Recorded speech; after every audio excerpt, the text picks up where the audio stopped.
বাংলাদেশের সাংসদ আনোয়ারুল আজিমের খুনের তদন্তে নিউ টাউনের অ্যাক্সেস মলে গেল বাংলাদেশের তদন্তকারী দল। খুনে ব্যবহৃত গ্লাভস সহ জিনিসপত্র নিউ টাউনের অ্যাক্সেস মল থেকেই কিনেছিল আততায়ীরা। এদিকে 4 দিন কেটে গেলেও এখনো খোঁজ নেই বাংলাদেশের ঝিনাইদহের সাংসদ আনোয়ারুল আজিমের দেহাংশ। মঙ্গলবার ফের তল্লাশি শুরু হয়েছে বাগজোলা খালের সাতুলিয়া ব্রিজ সংলগ্ন এলাকায়। সোমবার কসাই জিহাদকে নিউ টাউনের আবাসনে নিয়ে গিয়ে ঘটনার দিন কিভাবে সাংসদকে খুন করা হয়েছিল তা দেখেছেন বাংলাদেশের গোয়েন্দা প্রধান।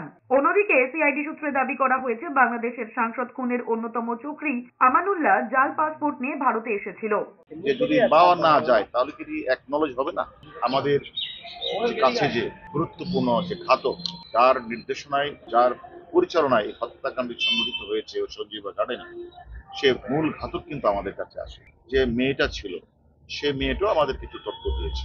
আমরা যে তথ্যগুলি আমরা নিয়ে এসেছিলাম তার সাথে আমরা হুবহু মিল পেয়েছি। আমাদের কাছে তো ডিজিটাল এভিডেন্স তো আছে।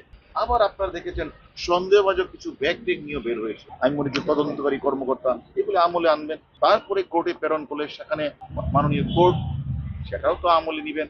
সেখানে লজিক্যাল এবং জুরিসপ্রুডেন্ট ডিসক্রিশন কাজে লাগিয়ে আমি তো মনে করি এই লোমহর্ষক হত্যাকাণ্ডের বিচার খুব কষ্টকর হবে বলে আমি মনে করি।